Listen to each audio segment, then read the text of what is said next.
Hey guys, Chris from the Ultimate Recycler. I'm back with another video on shed stuff. It's kind of going to be an unboxing video and evaluation video. I know a lot of you seem to like these videos, so here's another one. This stuff came in just last week. I was open, a guy pulled up out the front, his name was Noel, and Noel said, I've got this stuff out of the shed, are you interested? And I had a quick browse and I'll show you exactly what I saw. He was only in a sedan, and this was all on the back seat and in the boot of the car, or the trunk for you Americans. And I didn't have much time to go through it. There was people in my shop, and I just said to him, yeah, I'm kind of interested. What do you want for the stuff? And he said, oh, look, I don't know. I've just got to clear it out. I'm moving house. I said, oh, okay, let us have a quick look. I didn't unpack anything, but I did spot this, and it's kind of still on the top. I still haven't unpacked anything. Now, if you don't know what that is, I can see a bit of value there. We'll discuss that in a little bit. I also saw a little vise, a Dawn vise, which are quite a good one, and I had a quick look to make sure it wasn't cracked.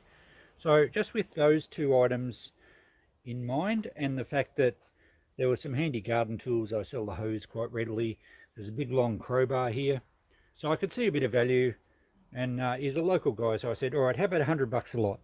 So I'm really taking a punt. It's a bit of a gut feel. I kind of get used to doing that over the years, and I find that I'm never really disappointed. So we'll go through this lot and just see how well I did for my $100. Okay, we'll get rid of the bigger stuff off the table first, and then we can unpack the boxes and see what's in the bottom, because I don't know, so that'll be a bit of fun. Garden stuff sells pretty well, and I actually need another sprayer. Not that I don't like doing a lot of spraying, but every now and again I have to, and that's quite a good one. I would put that in the shop for $10 anyway. He said it worked fine. But so I suppose if we're going to do valuations, let's write down $10 for the sprayer. These hose, or not hose, picks. Well, that's a Matic actually, this one. They've got good handles on them. And this one is a pick. So quite heavy, quite strong. The handle's still well attached. They'll be, look, they'll be $10 each, easy. It'd be an easy sell. I think if you go to a hardware and buy a good handle for one of these, it'd probably cost you more than $10 just for the handle. I'm not going to clean them up. They can go down the side lane. So $10 each on those. Now, at the end of this video, I will show you a list and we'll get a total. I'm just moving them off as we go. Now, these two garden hose, there's the flat blade one, and then there's the 3-prong one. They sell quite well. I'll get 10 each for those. We may have to just jam another handle in that hoe, but I always keep handles because it's really easy to fix those things. Now, the other big stuff here, we have one of these extension pruner things, and it looks like, it's actually lost a jaw. They're like long reach pruners, and there's a jaw missing. So that's not much good. We might just save the handle off it, and that part can go in the scrap. Just drop that on the ground for now. This big long crowbar is a beauty. It's nice and heavy. It's got a good head on it there. It's probably, oh, I don't know, it's actually almost as high as me. Let's call it 5 foot. I'm not overly tall, but I'm about 5'8", I think, last time I measured. In old measurements, or current measurements for some of you. Price on the crowbar, we'll put $20 on that. These angled pruners, the handles are pretty had it by the looks of it. I think they're just going to be $5. And there's another set of pruners here, more modern ones. They look quite good actually. No brand on them anymore. I feel like they work fine. We'll just put 5 on those. I don't know if they're a quality brand or not. Now, this spade is a pretty good brand. It's a Trojan, I think, but I'm not going to fit a handle to it. I don't have handles to fit for those. We'll probably just put that and the digging fork, maybe just $5 each. They're quality ones. I think that's a Trojan as well. So the steel in these is so much better than what you buy today. You buy a modern digging fork and stick it in the ground and go to lean back on it, and half the time you just bend the tongs. Whereas these old ones, they're a really good quality spring steel. And I've had occasions where I've levered bricks out of the ground, and it's almost catapulted them over the fence because these things are just so springy and they just don't bend. So we'll go $5 each on those. And I know farmers often just weld pipe handles on them, but it's well worth it for the quality of the steel. Now what have we got in this bundle? It looks like there's a long ruler. I'll have to untape that and we'll see what's in. There's obviously a spirit level there as well. Hopefully it's still got its bubble. Okay, I've just cut the tape. These big bow saws, whilst they're sometimes handy for big pruning jobs, I have absolutely no luck in selling those. I don't know if it's a luck thing. I think it's just a matter that people don't want them. I usually just hang them up for $2 each and they eventually sell, otherwise scrap metal. We won't even write that one down. The spirit level here has a bubble in there. Doesn't look like it's broken. Yeah, it doesn't look to be a particularly good quality one, but it's undamaged. It's nice and straight. Whoops. I've still got the tape sticking onto it. We'll get 10 for the spirit level, I think. There's a large 3-foot ruler here. The sort that when I was at school, teachers used to swing at you if you weren't doing the right thing. I'm sure they couldn't get away with it now. Doesn't look to be in very good condition. It's a bit nicked on the edge there. It's a little bit split off the end. It's had some holes drilled through it. I don't think we'll write down anything for that one. This other one's lost its brass ends too. It's got a split. So yeah, no value there either. And that's just a bit of moulding that I might use for something. So, alright, we won't allow anything for the timber there, but we will get $10 for the spirit level. Okay, that clears off the table. Let's start going through these boxes. Now, we'll talk about this thing first. It is hopefully dated, and I haven't cleaned it up, and I think I will put this in the electrolysis bath. These are a military entrenching tool. They had a handle that would slip into that area, that pipe there, and I think the handle could knock out really easily, and they'd carry them on their belt. Now, a lot of them are World War One, and if this is dated World War One, it's a nice piece, and I'll get at least 50 for that. So we will clean that up in the electrolysis, and we'll have a better look at that before the end of this video. And we'll look at the other good thing before we go any further, if I can get to it. This vise, it's a smaller size. It's a Dawn 3-inch vise, and I'm not going to clean that up too much, but I think that's at least a $50 vise in the shop, so I won't take it home because I've got a lot of vices in every sense of the word. But yeah, I've got a few good ones. We'll put that in the shop, and I'll check eBay on that, but I think a 3-inch vise, we might even go something like $75 on that. We'll confirm that one on the price list at the end. Okay, let's get into these boxes. In the plastic here, I don't know. As I said, I didn't really go through these. I just saw a few good things and said, let's go 100. Alright, so these are handy. These are nice old drill bits. They're the ones to suit the brace. These are the bit out of the brace and bit drills. They sell quite well. That's a more modern one. It's got a slightly different fitting. So yep, they're all pretty nice. I think we'd get at least 10 a lot there, and I think that's cheap, but I do like to keep my stuff cheap in the shop so it turns over. I'll leave that in the plastic for now so they don't go everywhere. Now, there's a nice old wooden mallet. Looks to be in pretty good condition. We'd have to get $5 for that. I reckon, in fact, we'll probably go 10. I think that's a nice old woodworking mallet. $10 there. Now, it looks like we've got some chisels. We've now delved further into here than I have been. There's an Australian-made builder's square. $5 easily. Don't think the ruler's much good. It looks like it was a souvenir one from in the 70s or something. Yep, okay. Well, that can just go in a $1 box or something. The chisels I'm going to clean up and just see what brands they are, but there's going to be a few dollars worth of chisels. I think we'll just flash back to them at the end once I've cleaned them up, and we'll work out some prices on those. So I'll pull all the chisels out. The files, I often just do a box lot of files and have something like $2 a pick. They're very expensive to buy new. If you've ever been out and bought a file retail price, you will know that they're quite expensive, and that one still feels like it's got a fair bit of bite to it, so people do buy them. Any that are really well worn and obviously not much good can just go in a scrap bin. I won't write down anything for the files, but I'll probably get $2 each for them. That's just a handle to suit a small pruning saw, adjustable blades perhaps. We might just put that in the dollar box. This is a forget what you call these. They're a Scribe. It's got a little point there, and you can adjust this block up and down. And so if you're marking for woodwork, you can then rest the block. Hang on, we'll just go down here. Real life demonstration. Rest the block on the edge of the timber, however far you want the line in, and you just run the block along and scribe a line. There you go. There's now a line in my table. That's going to be $5.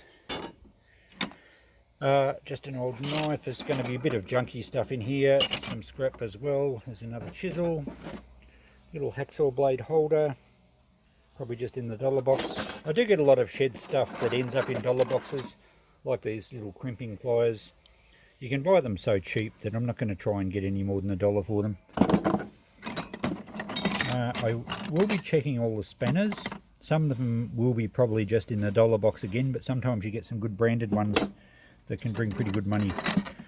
Alright, I'll just reorganize this box and pull out all the low value stuff, and we'll see what's left. So I finished going through that, and it mostly was low value stuff. So that's just all $1 bits. Not really much value in that box actually, although I did find some copper pipes. These are obviously off gas cylinders, so a bit of copper and brass there. There was a roll of aluminium flashing. I'll probably just go in the aluminium bin. And this fitting, I'm not sure what it was off, but I think that's solid brass. Nice bit of scrap there. The only bits we got out of the rest of that box that were probably worth selling, we got a nice little vise here. It's possibly an English one. We'll clean that up, but I think we'll get probably $20 for that one. There's an engineer's hammer, and the handle's good. A little rusty, but we'll clean him up again. At easily $5. If it's branded with an English brand, we'll get $10 for it. This is a little bike spanner. Usually these are BSA ones. This one looks like it says Millennium, which I don't actually know, but we'll get $5 for that as a nice bike spanner. Little scraper here with a wooden handle, nice blade on it, we'll get $5 for that. There was a wood plane here. It's not a Stanley, which are the most popular. This is a Falcon. It's still English made, I think, and it's not overly knocked around. A little bit of surface rust. The little thumb latch here on the top has broken, so that's a shame, but I think we'll probably get maybe 15 for that. A little bit of a clean up. I found a blade for this saw, so I've put that in. Now we'll get $5 for that. There's a little bolster. It's like a brick chisel. It's only a small size one, but we'll still get $5 for that. It's Australian made by the looks of it. And there's a folding rule here, carpenter's rule. These are pretty popular. It's probably a Raybone one, made in England. They nearly always are. Oh no, look at that, made in Hong Kong. I think it's the first one I've ever seen. It looks like it's a 1970s copy of an English carpenter's rule, but it's in good condition. We'll get $10 for that, I think. That's a bit different, and I'm not sure what's in this. I haven't actually untied this yet. It's possibly some more drill bits or spanners, or just a little socket set, a little hex drive socket set. Now I don't think that's really of any value. That might go in the dollar box. So there you go, that's one box done. We've still got to process chisels, and we've still got one box to go. So how are we going for 100? I reckon we're well cleared it. Of course we need to clean up that entrenching tool.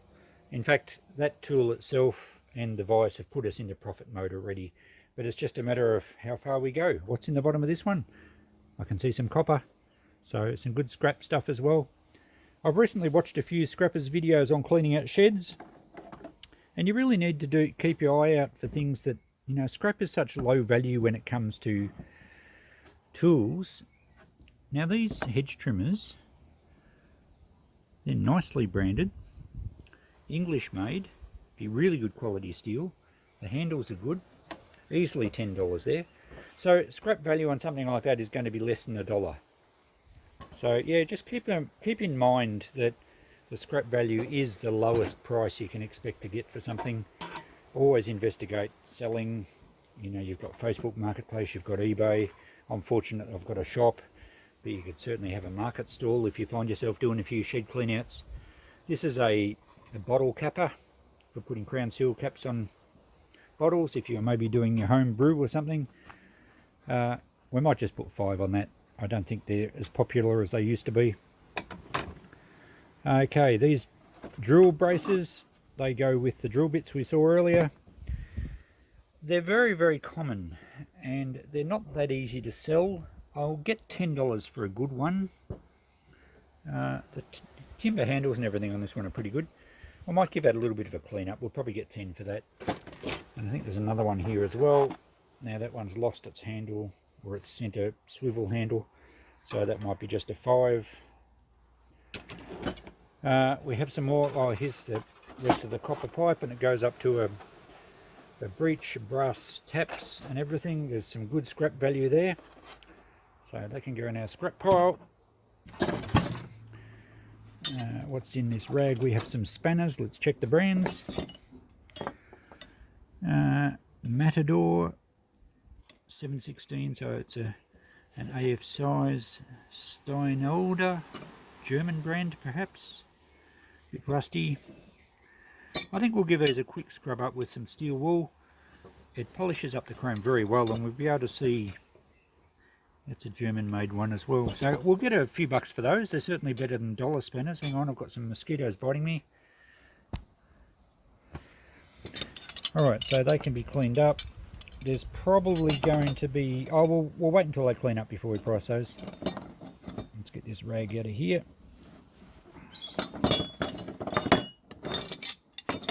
They can go into the cleanup pile. Okay, a concreting tool. This is for putting, I guess, non-slip patterns on your concrete. We're going to get $5 for that, I would imagine. Some of these concreting tools are actually brass, some of the old ones. This one's clearly not because it's rusted. We'll get 5 for that though. Little coping saw, we'll get 5 for that. Looks in good order. Hacksaws I usually get $5 for. It's a vintage Eclipse brand, English brand hacksaw. Still got a blade in it, so there's $5. We have a fairly modern soldering iron. Looks to be in good order. We'll test that, make sure that works. We'll probably get 10 for that, and I think I did see a roll of solder on top of this box when I moved it the other day.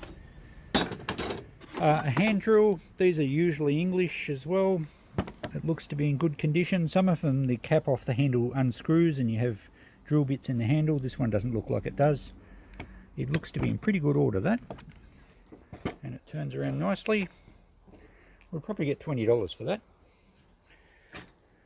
It's very convenient to be able to drill a hole when the power goes out, of course. An old tape measure here.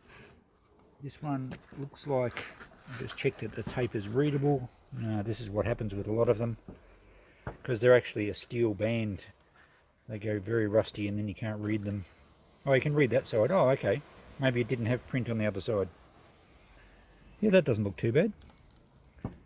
We'll just check the operation of that. We'll probably get 10 for that. I think it'll be an English one. Oh no, USA. Massachusetts, USA. Alright, we'll get 10 for that one. This is like a rasping tool that's in pretty good condition. We'll go $5 on that. That's a great old latch.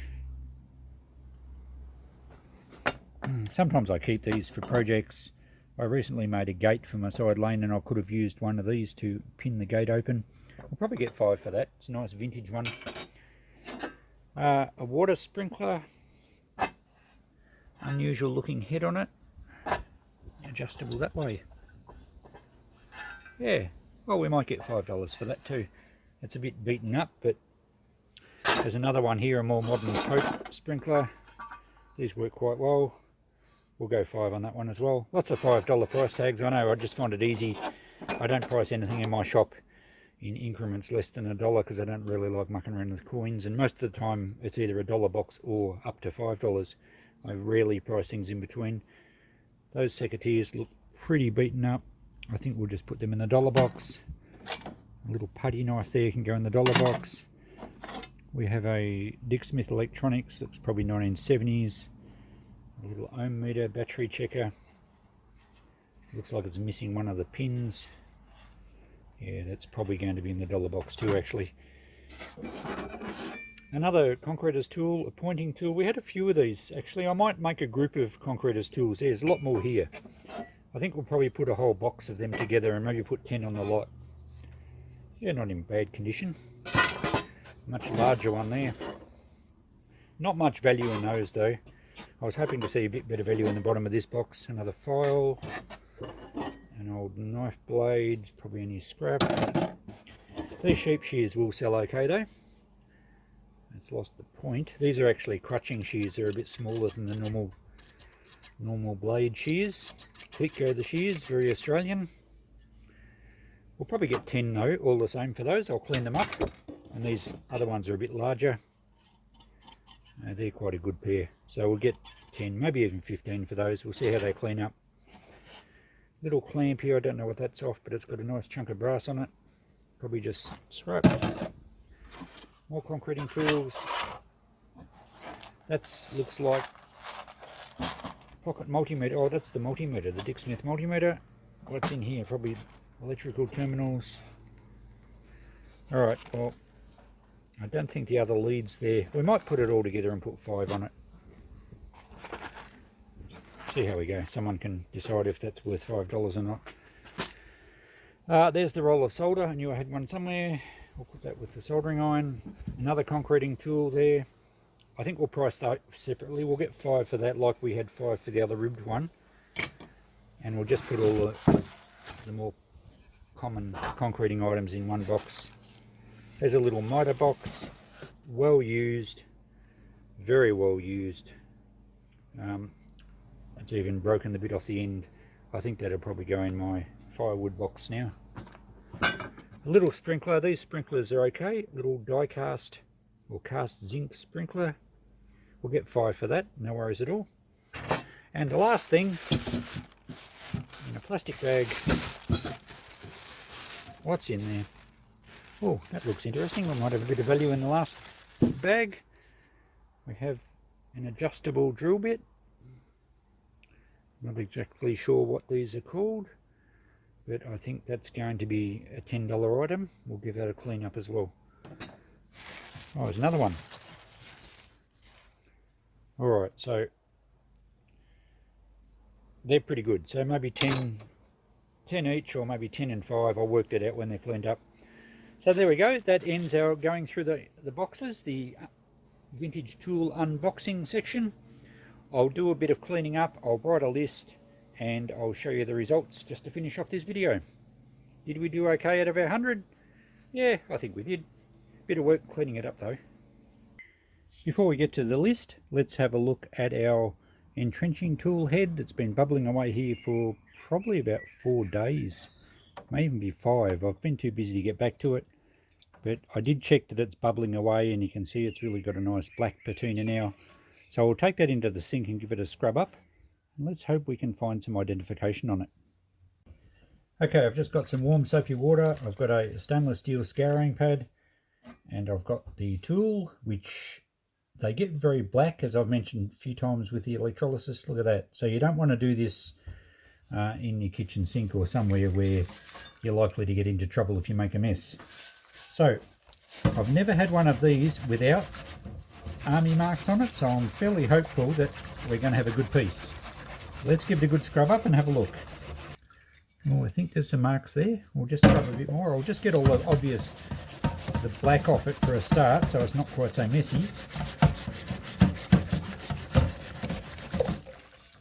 But that's cleaning up really well. Okay, what have we got here? I thought I could see some writing. Yes, there is. There's a Department of Defence. Not sure if you can see that. It'll probably be easier to see when you dry it off. But there's a D, the broad arrow, and D. They normally have a date though. I'm not sure what's stamped above it. It might be more evident when it dries off, but it's definitely an army one, no doubt about that. I'd like to know if it's World War I or World War II, because that will make a difference to the value.